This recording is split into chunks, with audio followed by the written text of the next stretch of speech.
The In This League Podcast Network. In this ring, in this corner, Joe Pisapia.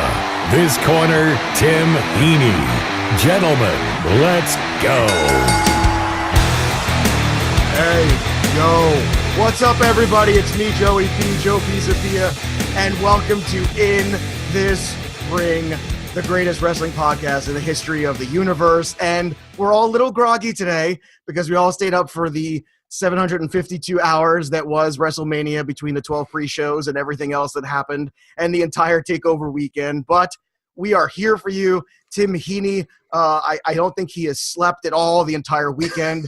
He's just running on Andro and 5-hour energy drinks. Tim, are you okay? Are you hanging in there? The iCro Pro stuff is treating me well, so I think I'm lasting through it. That's good. Your skin looks terrific, I just want to tell you. And we have a special guest joining us today. He got up super early before he had to go out, and I know he actually, I know it was a tough day in his house because, when you have like a 75% chance of the house being happy, and then that one person wins a match that nobody makes you happy about. Adam Rank from NFL Network is here. Huge wrestling guy, huge NFL fantasy guy. Obviously, you know who he is. But Adam, tell us the story. What happened there? All the T-shirts, yet nobody happy in the Rank household? This was the worst Rusev day ever. And I got to be honest, I'm sitting there. I'm a huge Rusev mark. My wife has about, and this is no lie, she's got no less than 7 Randy Orton T-shirts. Actually, she did a thing where she was cycling through all her T-shirts all day. And then my daughter, and let's be honest, my daughter's 2. So her interest in wrestling basically comes down to how cool your entrance is. So, of course, she loves Bobby Roode. So one of the 3 of us figured to be happy.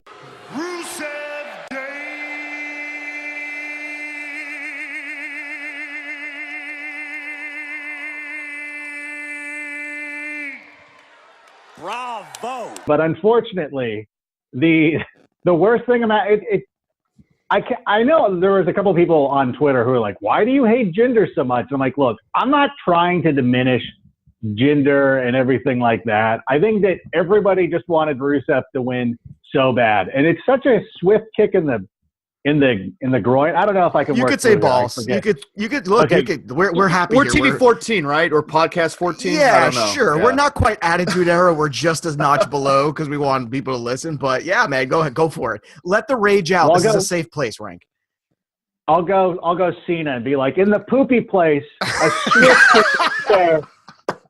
And the thing is, it was so disrespectful. It's like we were so elated that Rusev gets added. Like he worked his way, he MacGyvered away into the event, and so you just figure, oh, he's gonna win now. But the only reason he's in there is to job. Now I'm more egregious than I would be if he was just not on the card at all. Oh, that's fair. Mm-hmm. That's a fair. And speaking of the poopy place, we'll get to the John Cena Undertaker moment later. We've got a lot to get to. So we're going to pick every match apart, go through them all in a nice, timely fashion. So let's get to it. Let's start with NXT, which, if WrestleMania was the marathon, this was the tight 3 hours that made you remember why you love this business and why you love wrestling. Every match on this card worked. Tim and I were just talking before the show started. Everything it didn't feel like 3 hours. It just breezed by. The first match, let's talk about the ladder match. We got the Ricochet debut there. We got EC3 in there. We've got Velveteen, who I know you and I both love, Adam. And look, to me, it was a spot fest. It was great fun. Everything that you wanted it to be. And the fact that it led off, it just set everything else in the right tone. So what was your take, Adam, on that match, on the ladder match? Was Adam Cole the right guy to win, number one? And number two, was it everything that you hoped it would be? And did it exceed your expectations? Adam Cole, baby!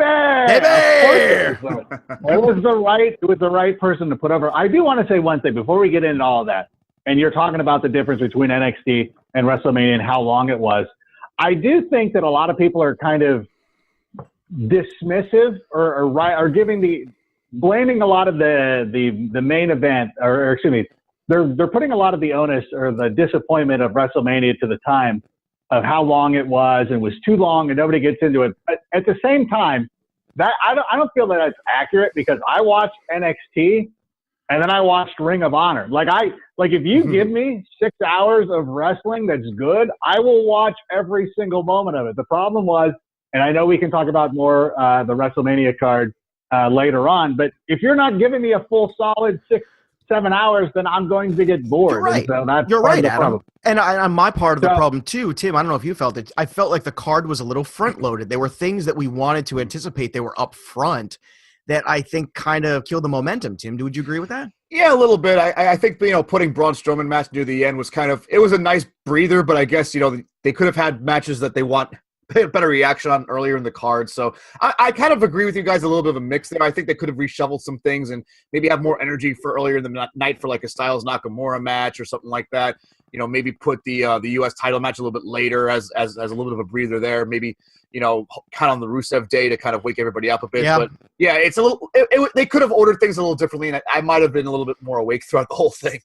All right, now let's go back to that ladder match. So, Adam, your takeaway from that, obviously, I think we all agree putting Cole over was a great spot there. I don't know if there's anything that brings me more joy, Adam, than watching Velveteen play hurt around a ring. There's just something about him doing it that it's just music. It's just beautiful to watch, and I just love it. Nobody does it like he does. No, he doesn't. He's grown so much because we all remember him from his when we first got a hold of him in Tough Enough. Mm-hmm. And he was kind of that. He looked the part. He had the athleticism. Like everything about it seemed to be a grade A, can't miss prospect that was going to go and take the world by fire. And then you realize, he's kind of an ass. So then he's had some meandering ways to get to this point. But what we're seeing right now is the culmination of a guy that we saw as immensely talented, who's now starting to pick the ball up and run with it. And the good thing about him, like you said, he sells so well. He's willing to take those high-risk moves. He drops the elbow off the top of the ladder. And he doesn't necessarily have to win for himself to get over. And I really enjoyed seeing him. And I know my friends and I like to rate these matches based on, whose T-shirt are we putting in our cart at WWEshop.com? And, I got to get a Velveteen Dream shirt. I got to get a Ricochet shirt, And you go through all that kind of stuff during the match. So I thought that I thought everything about this worked. And I know it's so hipstery for everybody to just automatically assume that everything NXT is going to do is great. It's kind of like NXT is like the Marvel movies, where it's like no matter what Marvel does, everybody's just gonna be like, it was a great movie. It doesn't matter. Everybody's automatic. Infinity Wars, everybody's automatically going to rave about it. And I guess that would make WrestleMania the DC movies, where you really got to knock it out of the park to impress everybody. But I thought that everything about this was great. And there wasn't a dull point. There wasn't a part where I started looking at my phone and wanted to hit up Twitter or anything like that. My attention was fully into this match.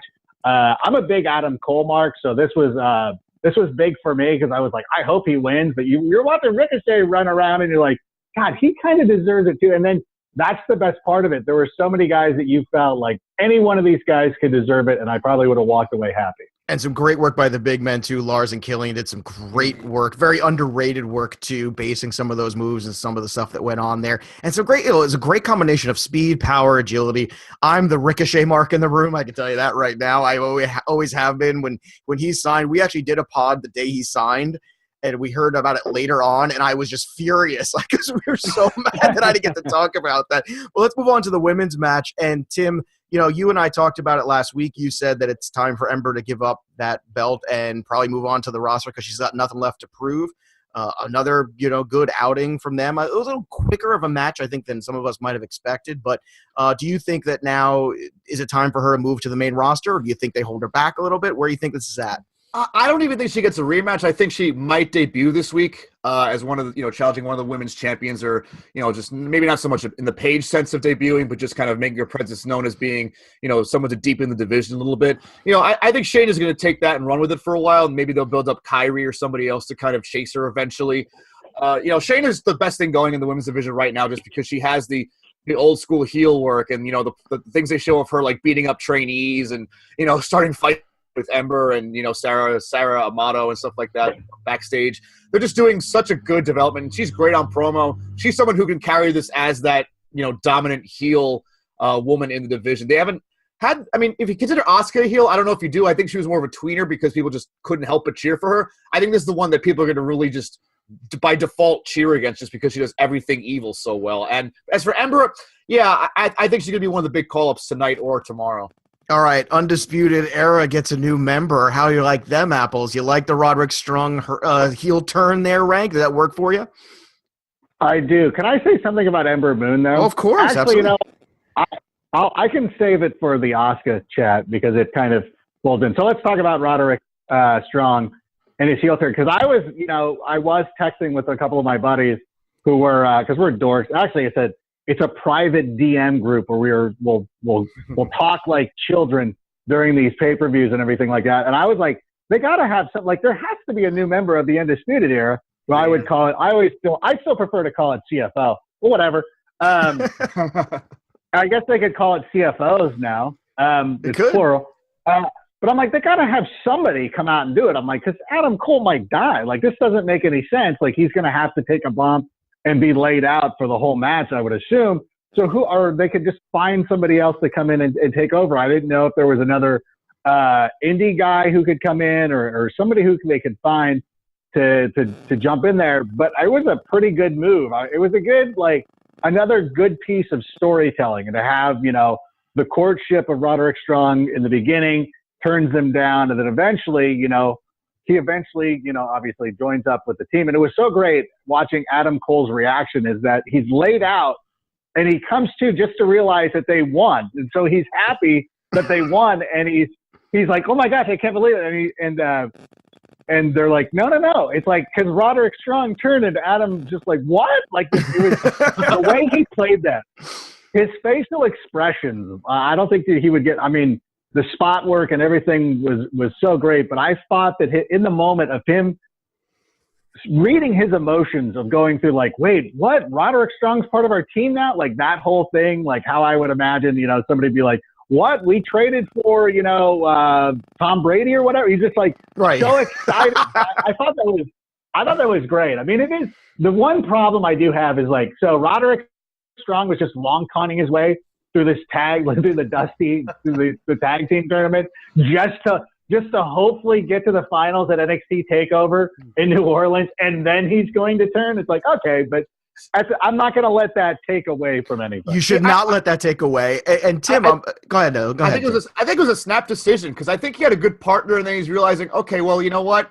If I get O'Reilly and Cole, I could probably do a little bit better. Maybe they'll give me the tag title. We don't even know if he's going to be a champion yet. He just might have aligned himself with them and maybe hope to get that promotion, so to speak. So I think they wrote it as he just made the decision there. We'll probably find out more Wednesday, or actually 2 weeks from now because they're going to have the tape stuff. But, yeah, I think it was more of an in-the-moment thing they're going to write it off as.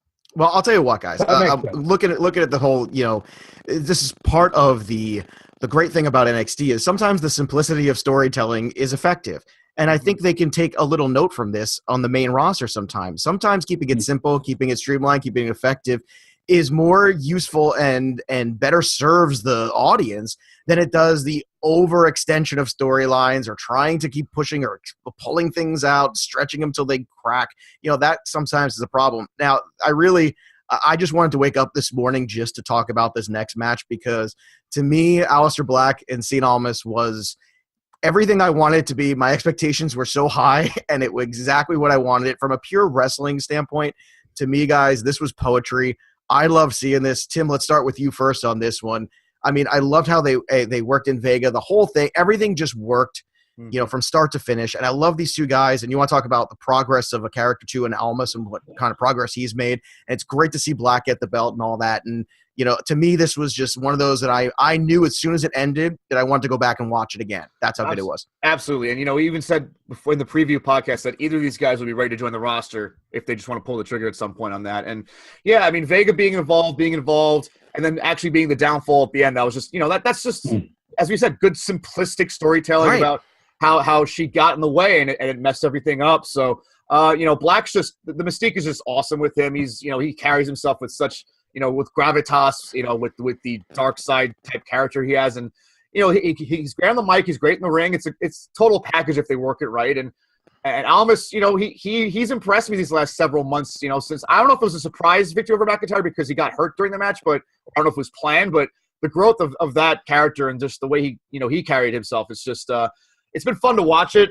His matches have been some of the best of the year, maybe in WWE, definitely, maybe in all of wrestling at this point. But that match is just the high points, low points. It's just the technicality is always going to be good with these two guys. So yeah, I really don't have much else to say besides that. That was just excellent. Rank, do you think that Black is going to be accepted on that main roster by the general? Because I love what he does. He's so unique. I think he's so interesting in terms of bringing you in. I love the superstars that bring you in. I think that's a very unique quality, and I think he has that as opposed to the ones that are coming after you. He sucks you in. So Right. to me, do you think that, with all the tattoos, with all the stuff, and everything he's got going on, do you think that we're at a point now where that base of audience will accept him overall, and can he make that same kind of run on the main roster, you think, at some point? Yeah, it's always interesting to see which guys are going to end up sticking with the main roster, because you look at a guy like Elias, who was nothing in NXT and then comes over to the main roster and gets super over immediately. And my biggest fear is Black's not going to be able to make that transition, even though everything that you said is correct. Like, he really is a captivating performer, and it's hard not to get behind him. And I'm hopeful for the best. It's one of those things that they have when they do it.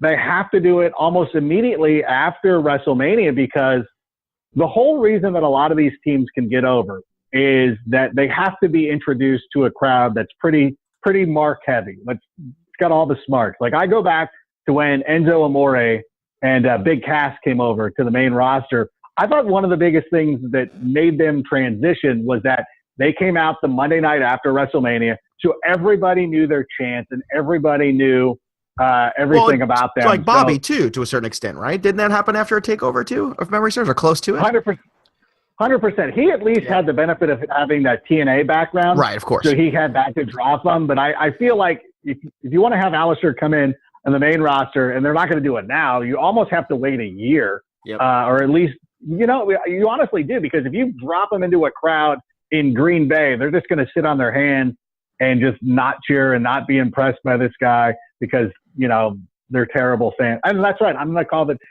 Packer.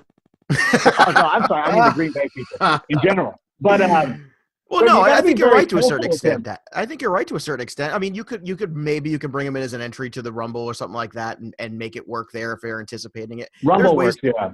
Yeah, for sure. Yeah, like they did with Almas, but like make it a thing where you're going to bring him in and push him, almost like when AJ came in, and it was like, oh wow, he's going to come in, we're going to get a push out of it, and he's going to get a feud off the Rumble where you give him those couple months to build. All right, the last one, let's talk about this, and we'll move on to WrestleMania, because I know everyone wants to hear about WrestleMania, but Gargano Ciampa was, talk about heat.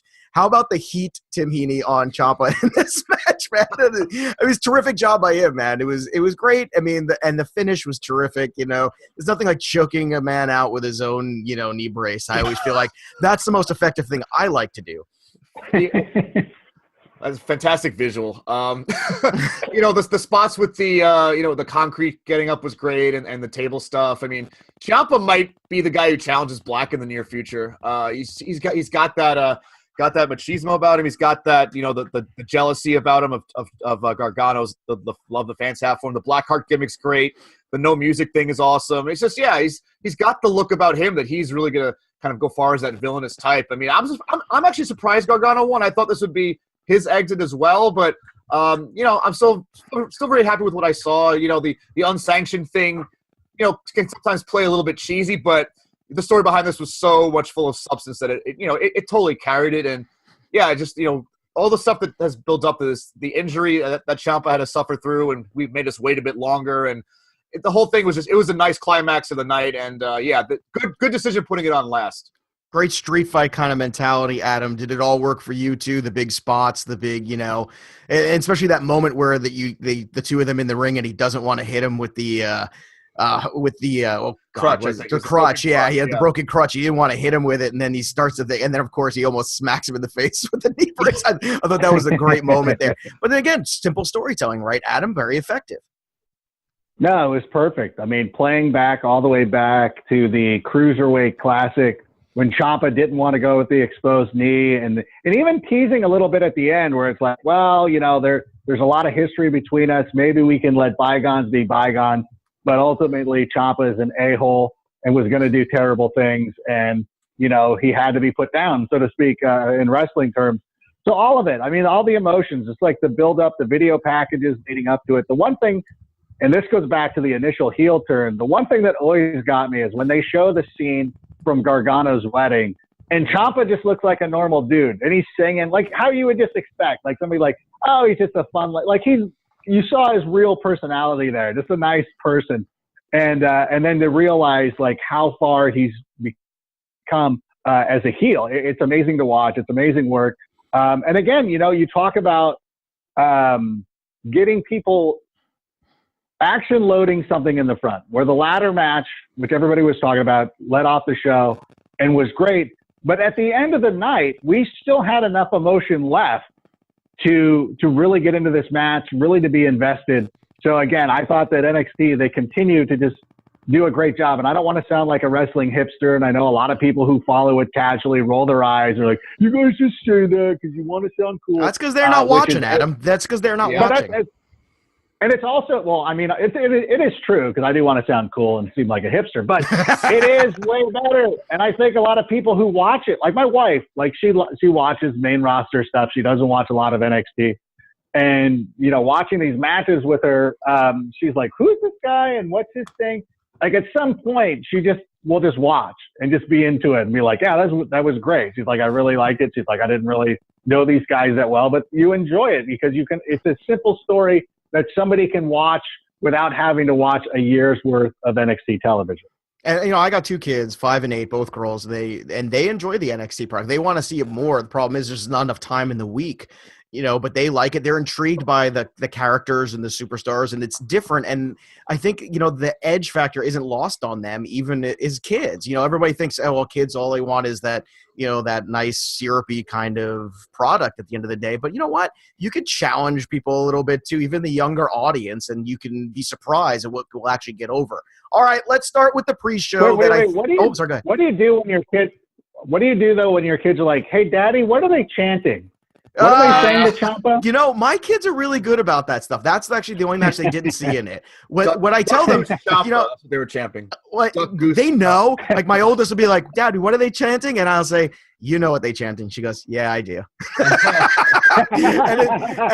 and I said, "Just don't say it." She said, "All right." That's all right. And they've seen Spaceballs. They've seen some, Billy Madison. They've seen some movies now where, there's a little bit of language here and there.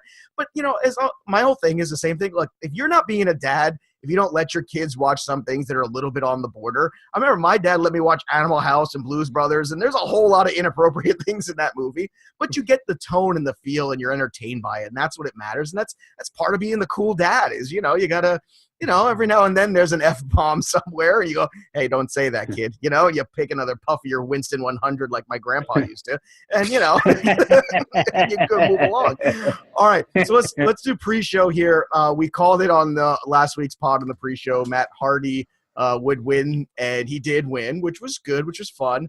Do we like, gentlemen, the Bray Wyatt now a part of the, I don't know, is it Woken Bray Wyatt? We don't know.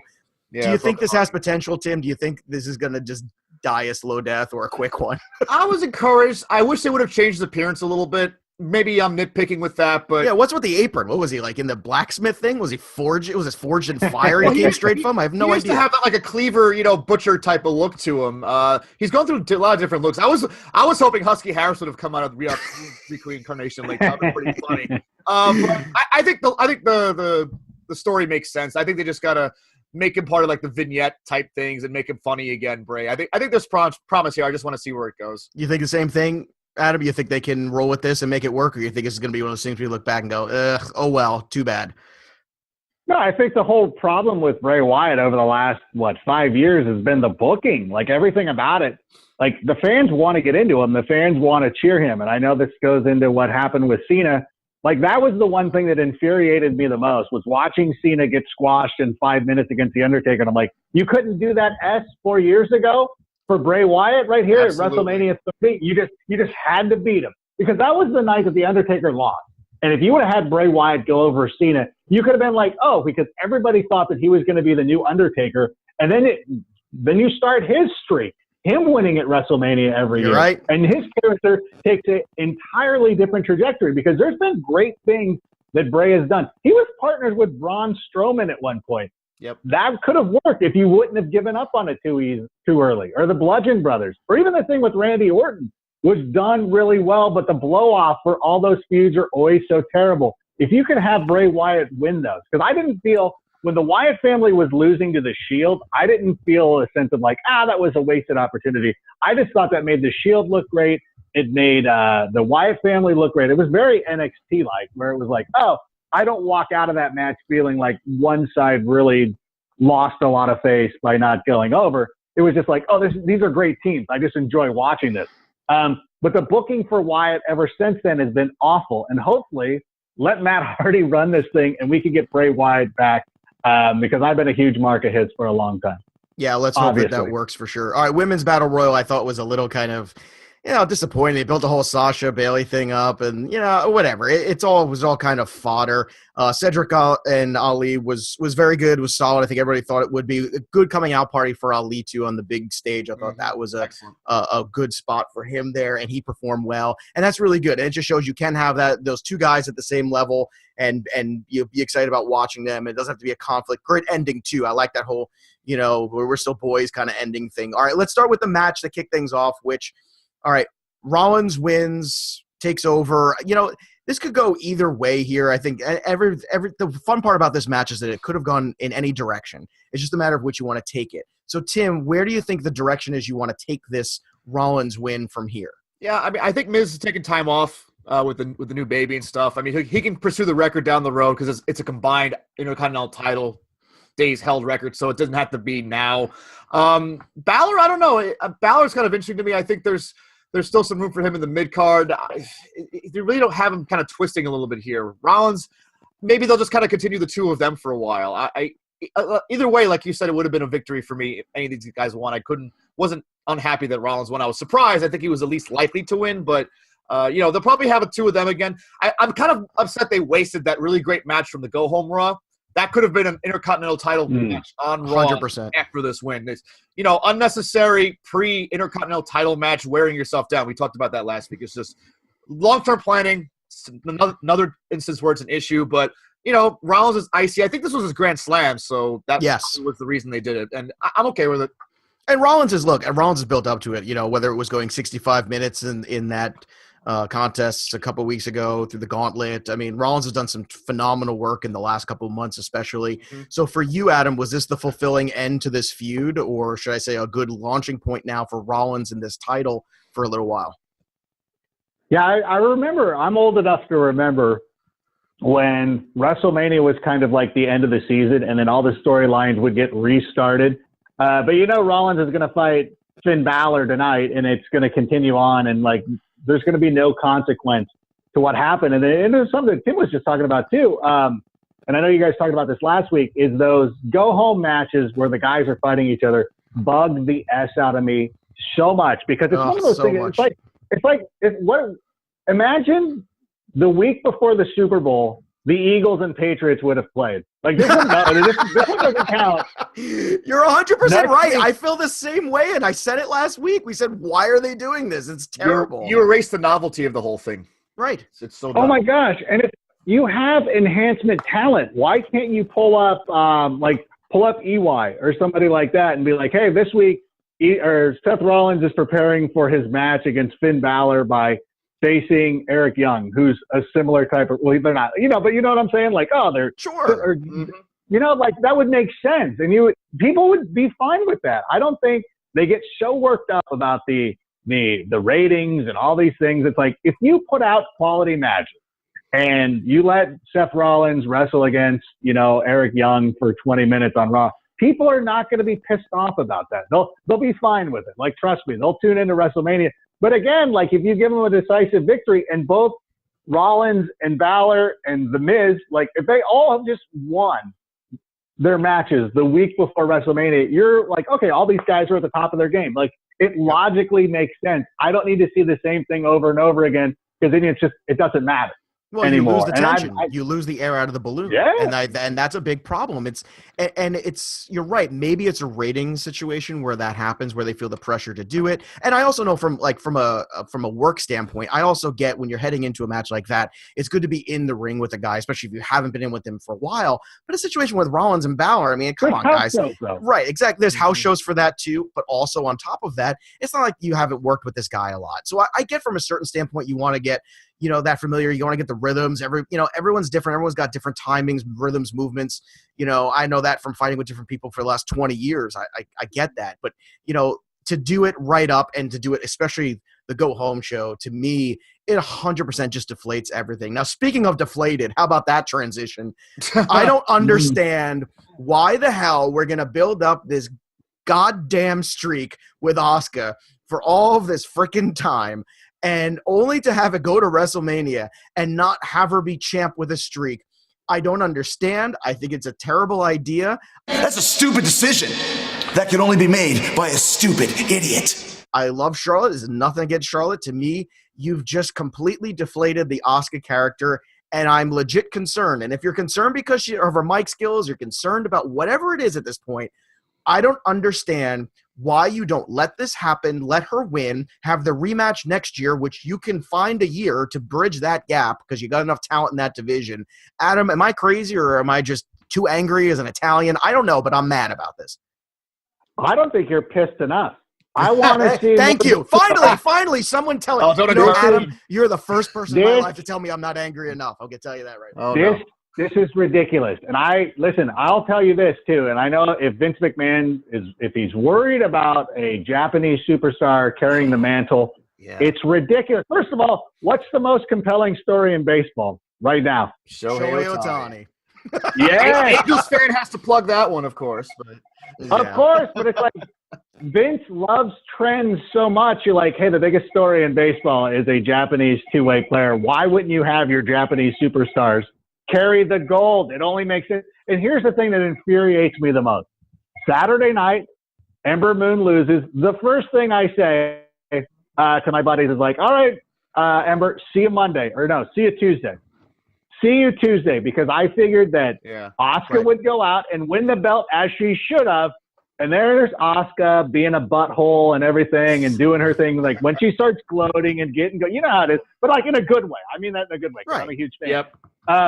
And she does her thing. And then her music hits, and just the way her face would just drop like, oh my God, I just won this title. Now I have to deal with this chick again. I don't want to do this. Like that would have been perfect.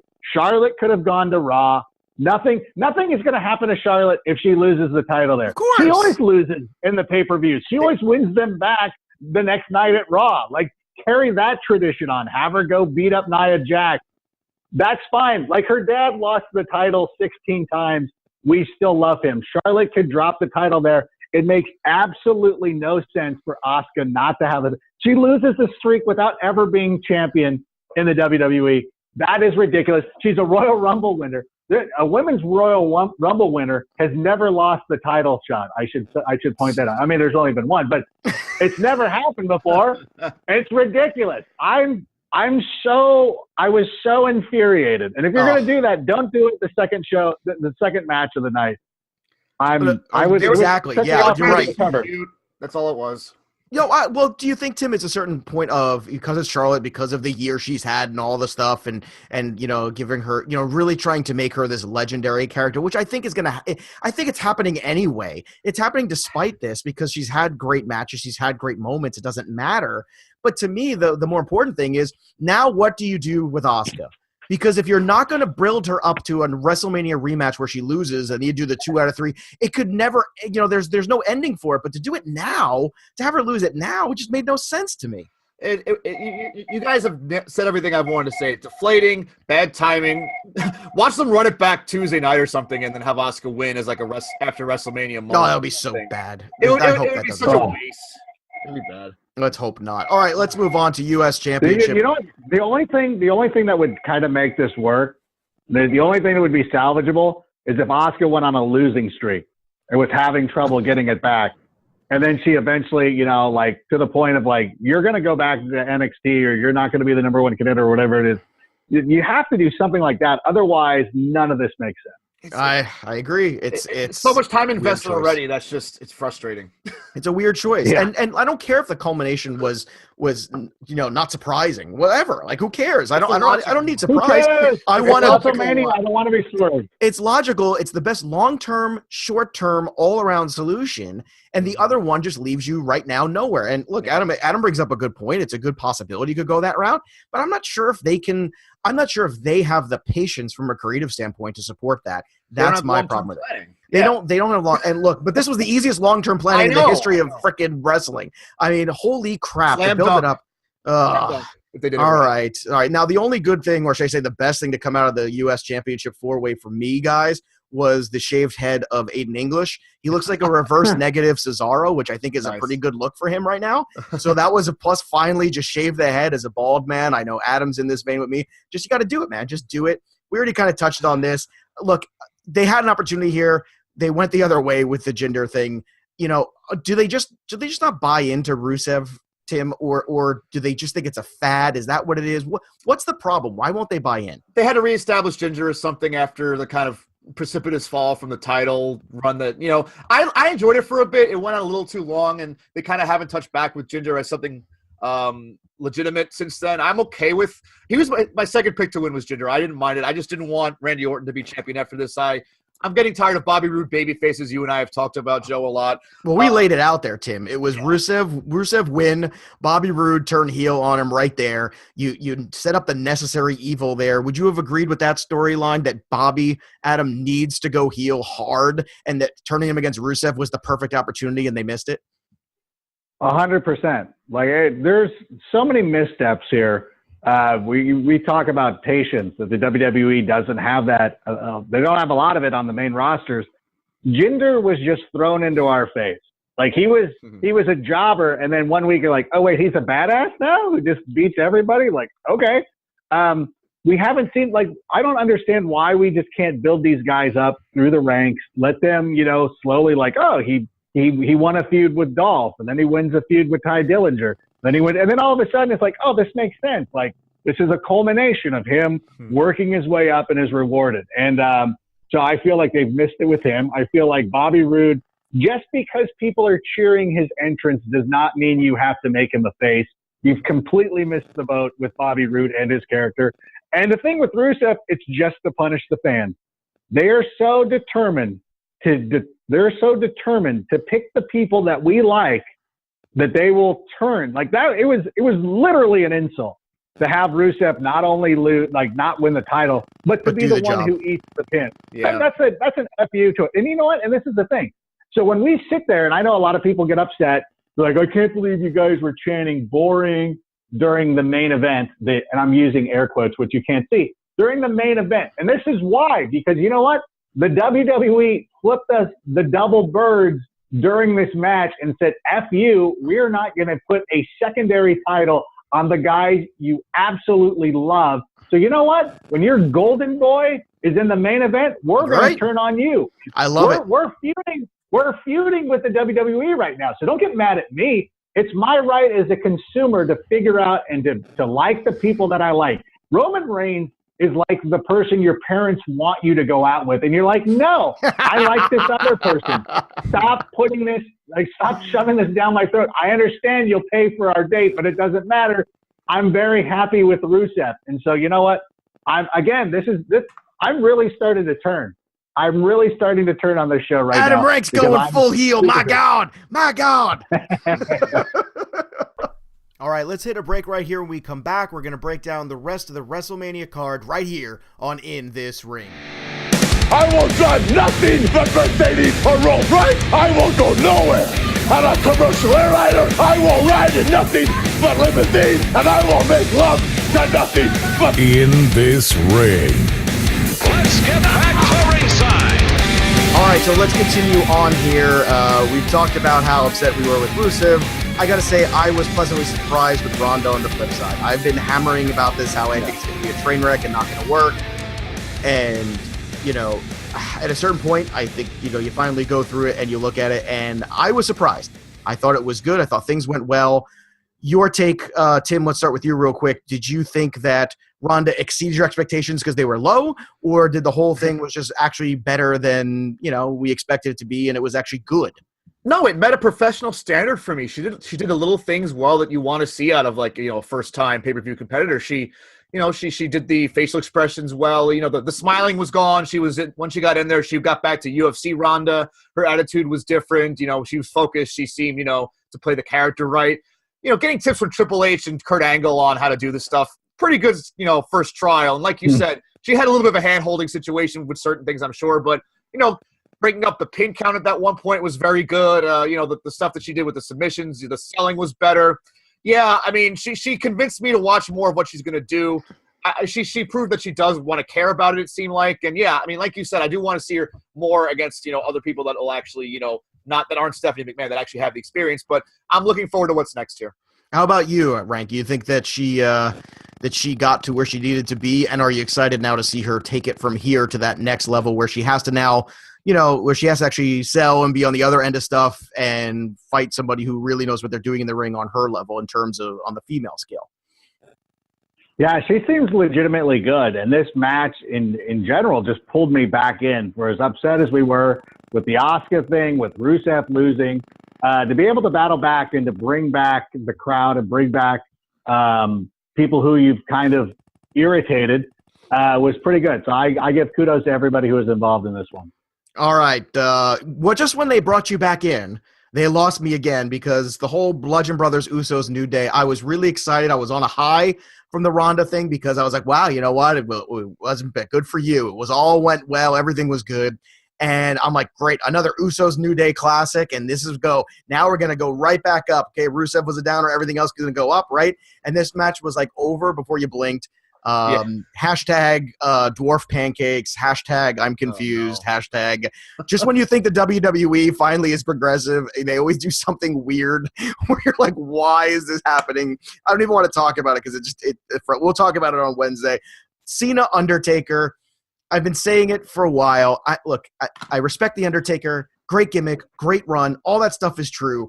I don't want to stare at his back for 10 minutes. I don't want to, my 5-year-old literally fell asleep and woke up, and the Undertaker was still entering the ring. I swear to God, this is a true story. This is not a joke. She fell asleep. I woke up. I was like, hey, the Undertaker is on. And she looked up. And he goes, oh, but he's still coming in the ring. And she's like, how long was I sleeping? And I said, oh, a good couple of minutes. He was still going down there. If this was the whole, I want to leave on a high note as a winner in WrestleMania. I want to avenge the New Orleans. All that stuff. None of it to me mattered. Adam, did any of it matter to you? This was a complete waste for me. And all the great stuff that Cena did leading up, I found really entertaining for the first time ever. But I just hated this. To me, this was a giant lead balloon. Yeah, this actually re-triggered me, and I was upset again. I mentioned it earlier about going back to WrestleMania 30 and him beating Bray Wyatt. I remember it because I was actually at WrestleMania 30 and just being there, being so excited, like, oh, Bray is going to go over. It makes sense. And of course, Cena's got a Cena. And not only, and people also pointed out to me on Twitter too, it's like he did the same thing to Rusev the following year in Santa Clara, where Rusev comes in a goddamn tank and still can't go over. And it's like, so Cena was unwilling. Like he's progressed so far in his life from those WrestleManias that now he's willing to be squashed by The Undertaker. And I like John Cena as a person. I think he was great in Trainwreck. He was amazing in Psych. He's good in everything he does. I mean, outside of Raw. But he's great in everything that he does. But when he does his scared Cena-esque, I get so infuriated. I'm like, no, stop being a cartoon. Like, pick who you are. Like, you're either a badass or you're this cartoon character, and he flops between the two. And that's why I don't enjoy his character. The badass, you left your balls somewhere else in the ring. Cena, all the promos he's been doing, we've been talking about it for weeks now. Surprisingly entertaining, and some nights the highlight of the show. And it's been great. And yeah, it kind of went backwards from there. I don't get it. I don't understand it. But look, I found it funny, but it seemed really inconsistent. No, it was so forced and so long. And so I'd rather him just come out and chokeslam him and leave and not have a match. Like, you could have done that and given me a freaking Uso New Day classic again. You could have done a lot of things and it was just waste.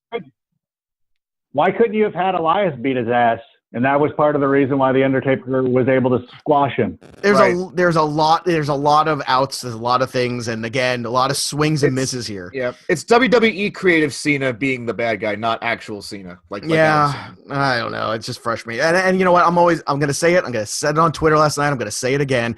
Undertaker's had 3 great matches in his life. Hell in a Cell, the first one versus Shawn Michaels at WrestleMania 25, and then the Shawn Michaels rematch. So you do the math, kids.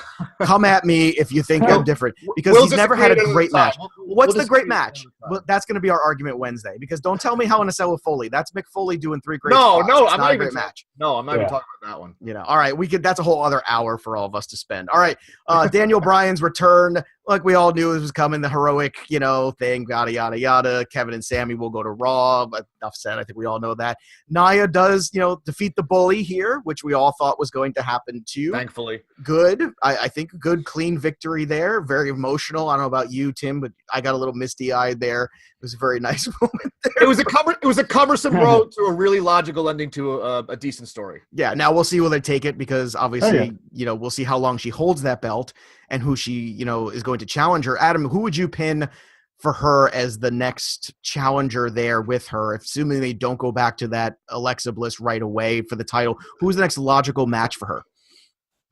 Well, what show is Asuka on? Is she Raw now, or is she still Raw? Is she in SmackDown? I don't know. I just don't care anymore because she lost. Now I'm just completely disinterested. We're gonna find out this week. So, God.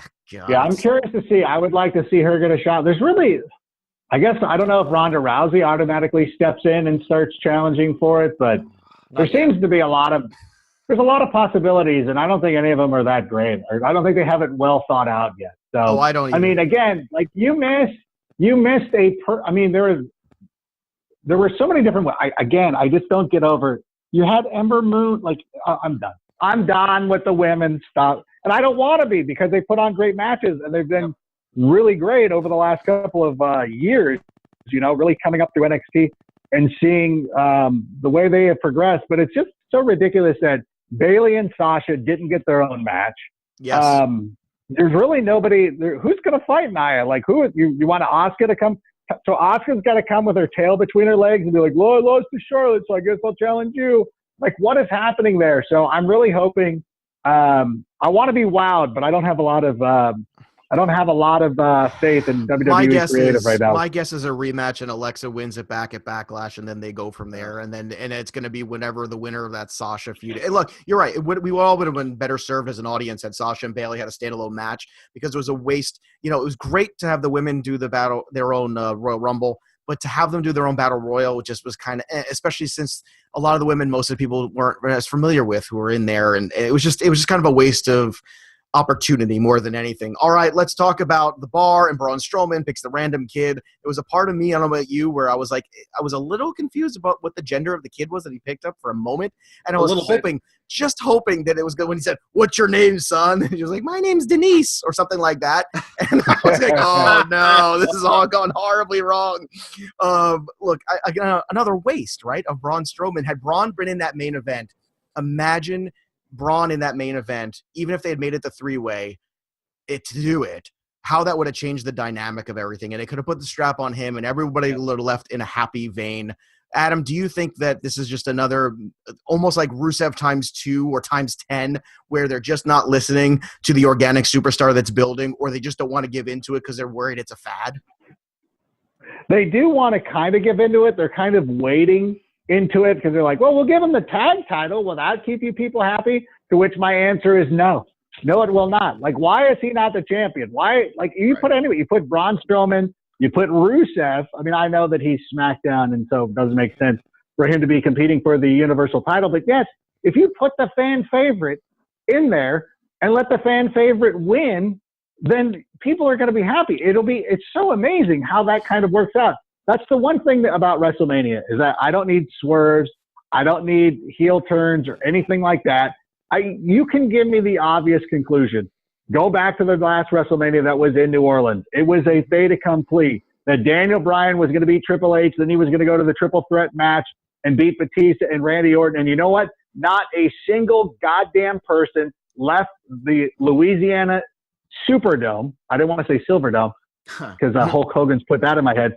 But nobody left that building disappointed. We were happy. It's like, if you put it in the context of entertainment, and I know they love to say sports entertainment, when you go see a movie like whatever it is, Wonder Woman, or it's Black Panther, or whatever it is, like, that the hero is going to end up winning, and you're not going to be pissed about it. Just tell us a good story getting there, and the good story would have been Braun Strowman. It is not what they gave us in the main event. So they completely missed the boat then. Well, did they not do it with Roman too? I mean, here's the thing. You thought then, okay, well, obviously the fait accompli is Roman Reigns winning, and they're crowning him and moving on with Lesnar and all that stuff. And then they didn't give us that either. So they didn't give it to us not once, but twice. So we got it from both ends here. It's a little Chinese finger cuff action here for us as the fans.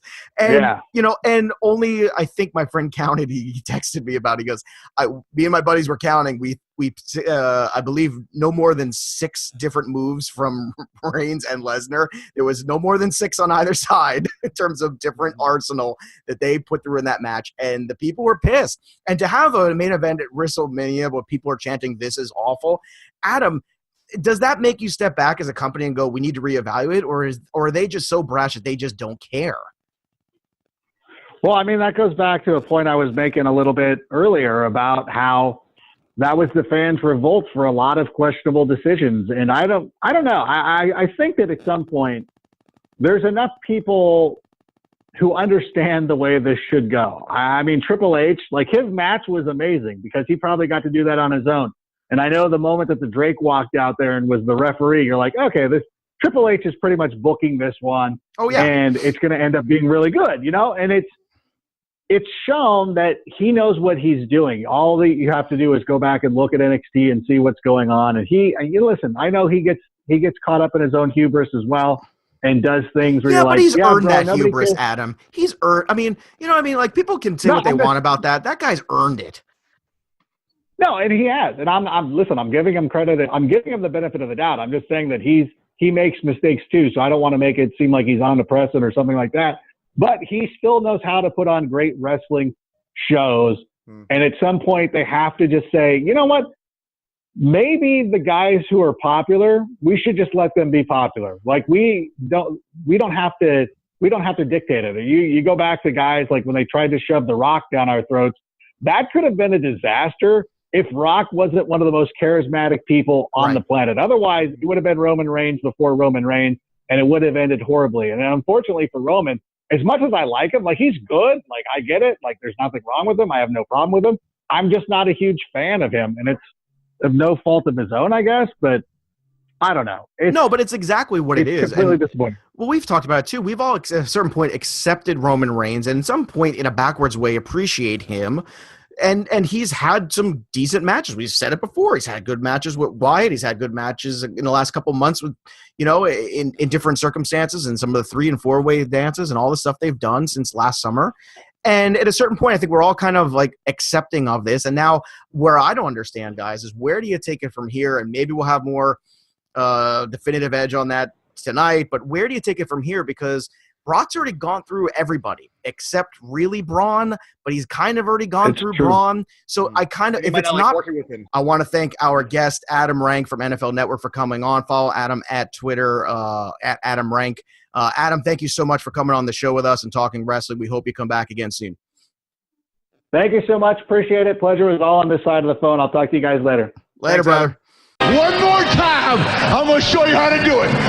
Woo! So, Tim Heaney, we hear what everybody's saying. We heard what the universe is saying, but sometimes the universe just isn't listened to, and we'll see what happens tonight, because I think tonight's Raw is they've got a whole lot of splaining to do, and we'll see what kind of splaining they do. But I'm telling you, they're at a point right now where I don't know where they go with it, because if Brock's already beaten everybody, who's left to challenge him? Yeah, I don't know. It's very up in the air. Maybe the Bobby Lashley rumor comes to play. I'm not a huge fan of that just yet. At least we can look forward to a heel Shinsuke Nakamura. That's what I'm looking forward to on Tuesday, to see how the rest of that turned out. That match was good. I think I would have been happy with either one of them winning. Much better than the Universal match, I think, because there was actually good drama, even if the crowd was really tired throughout that one. we'll definitely talk more about the championship fallout on Wednesday because I think there's so much left to determine on Raw, as we both said. So, yeah. And the Nakamura Styles match was good. I thought it was good. It was good. I don't think it was the 5-star. No. It wasn't Wrestle Kingdom, but hopefully it they'll wasn't have a the rematch. Wrestle Kingdom. And my only problem with the heel turn is this, Tim. My problem with we kind of saved this for last because we always thought of this as our main event anyway. You and I were discussing this. It's like we don't care what the main event is to us. This is the main event.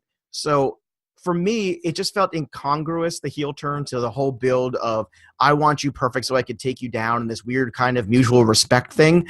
For him to turn heel, it felt disjointed to me, and like they just decided to make a choice almost out of nowhere.